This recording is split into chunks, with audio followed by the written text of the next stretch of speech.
Bonjour à tous, bienvenue au 6e 320 training en confinement. Pour aujourd'hui, il va vous falloir un jeu de cartes, 54 cartes. Si vous n'en avez pas, pas de panique. Il vous suffit de créer 4 lots de petits papiers à tirer, d'accord? Chaque lot est numéroté de 1 à 10, plus valet, dame, roi. Et comme il y a 4 lots, choisissez une couleur différente à chaque fois.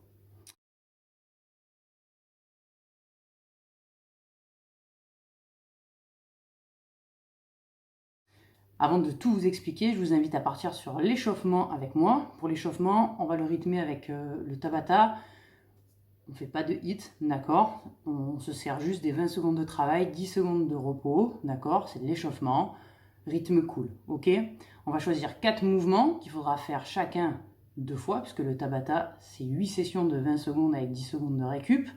Le premier mouvement, ce sera le mouvement du chat, le deuxième, l'ours, le troisième, la grenouille, et le quatrième, l'asticot.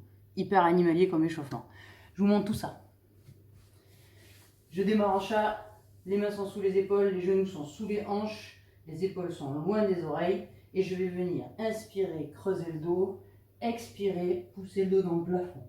On vient ici mobiliser un petit peu pendant 20 secondes. Vous allez avoir vos 10 secondes de récup, vous secouerez un petit peu et vous repartirez pour une deuxième session de chat. Les deux mouvements, les deux sessions d'après, vous allez partir sur le mouvement de l'ours. C'est-à-dire que je pars de la position du chat, je n'ai plus qu'à planter les orteils dans le sol, soulever mes genoux, serrer les abdos et les fesses et les dorsaux, et je me déplace. Ok, en essayant de ne pas avoir de rotation de hanche dans mon déplacement. La mise sous tension, le gainage sont hyper importants sur l'ours. Une fois que j'ai fait l'ours, je vais faire la grenouille. Pour faire la grenouille, je pars de la position de l'ours et je vais tout simplement, hop là, ramener mes pieds à côté de mes mains. Je peux tout simplement me déplacer ici, hop, je vais chercher devant, hop, et je me déplace. On peut le faire en marche arrière, ça peut être rigolo aussi, sur le côté, ok, pendant 20 secondes. Une fois que j'ai fait ça, je vais faire l'asticot. Pour l'asticot, je démarre debout, je mets une flexion de hanche, je vais venir poser mon buste sur mes cuisses, poser les mains au sol, ici, tendre faire une planche, toucher le sol avec mon buste, me redresser en pompe. Pour l'échauffement, je vous conseille sur les genoux, serrer les fessiers, pousser, replanter les orteils dans le sol, repasser le buste sur les cuisses et redressez-vous. 4 minutes d'échauffement, un Tabata complet et on part de suite sur l'entraînement. Pour pouvoir s'entraîner avec le jeu de cartes, il va falloir faire correspondre chaque couleur du jeu de cartes avec un mouvement. Je vous explique, le cœur correspondra à la pompe, le carreau correspondra à la planche rotative, le pic correspondra au squat jambes serrées et le trèfle correspondra au jump unipodal. Ce sera un mouvement de hinge. Je vous démontre tout ça. La pompe, on va faire une pompe un peu spéciale, d'accord, pour changer, et surtout une pompe qui va vous permettre de comprendre la mise sous tension du bas du corps sur la planche, sur la pompe. D'accord. Très souvent, on se laisse aspirer par le travail du haut du corps. Là, on va appuyer sur le travail du bas du corps. C'est pour ça que pour pouvoir faire la pompe, on va démarrer en position de l'ours. D'accord. Les mains sous les épaules, les genoux sous les hanches. Je plante ici les orteils dans le sol. Je me mets sous tension. Je décolle les genoux. Ok. Là, j'ai mis sous tension mon centre du corps. Le haut du corps aussi, je le sens bien. Et là, je vais appuyer sur le bas du corps. Je tends jambe gauche, je serre la fesse, je tends jambe droite, je serre la fesse, et là je peux faire ma pompe. Boum, boum. Et je reviens ici, position de marche de l'ours. S'il y a besoin, je prends une petite récup et je recommence. D'accord. Deuxième mouvement, c'est le mouvement de la planche rotative. Il correspondra à la couleur carreau. Donc la planche rotative, toujours face au sol, sauf qu'au lieu d'avoir ici, d'accord, les bras et les avant-bras alignés, on va ici les mettre perpendiculaires, l'un devant l'autre. Je me mets en position de planche, hop, et je vais venir ici pivoter en gardant l'alignement tête-coutron et en gardant ma mise sous tension. Le troisième mouvement, c'est le mouvement de squat.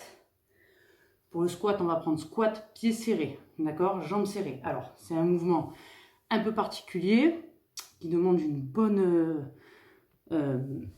mobilité de la cheville. Donc, n'hésitez pas, si vous n'avez pas une bonne mobilité de cheville, à mettre une petite cale sous les talons.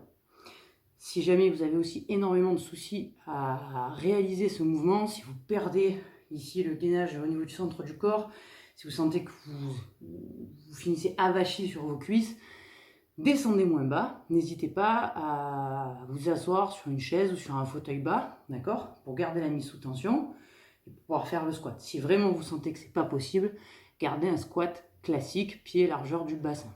Je vous montre quand même le squat pied serré. Hop là.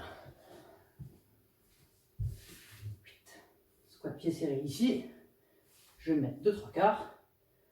Je me mets sous tension, je rifle le sol avec mes pieds, je laisse monter la tension dans les cuisses, fesses, abdos, j'abaisse les épaules et je viens descendre ici. Hop. Je vais regriffer le sol avec mes pieds. Hop. Et je pousse. Ok? Je vous montre l'option où je viens m'asseoir, là-bas derrière, là. De préférence, prenez une hauteur où vous avez quand même la ligne des hanches sous la ligne des genoux. Ok? Ici, je viens m'asseoir et je me redresse. Là, c'est légèrement au-dessus. Mais la table basse, elle est juste là. Si je me monte sur la table basse, vous avez pu me voir. Le dernier mouvement, c'est le jump unipodal. D'accord? Donc en fait, c'est tout simplement le soulevé de terre unipodal auquel on va rajouter un petit peu d'intensité. C'est pas fait pour y rajouter une intensité cardio, même si ça va le faire, hein, c'est induit, mais c'est surtout pour que vous augmentiez la mise sous tension dans les fessiers pour l'extension de hanche. Ici, hop, je me mets sur un pied. Là, je vais venir faire ma flexion de hanche. Je tends la jambe derrière et hop, je stabilise. Flexion de hanche, extension de hanche. Je restabilise et j'enchaîne. D'accord? Ne cherchez pas à venir enchaîner si vous n'avez pas bien stabilisé le mouvement précédent.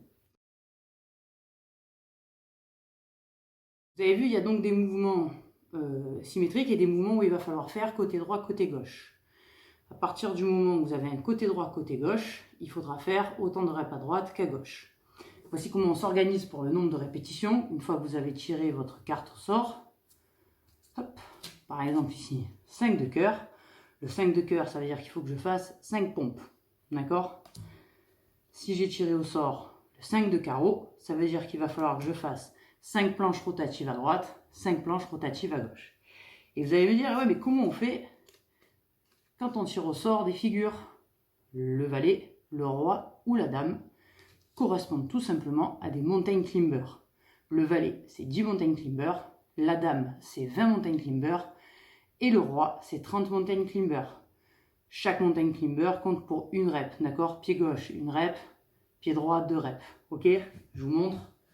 Mountain climber, je suis ici en planche, ok? Et je vais venir rapprocher les genoux du buste. 1, 2, 3, 4, 5, 6, 7, 8, 9, 10.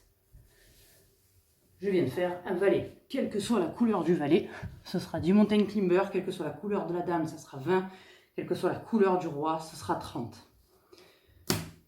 Je vous souhaite bonne chance et surtout à mercredi pour qu'on le fasse tous ensemble sur Zoom.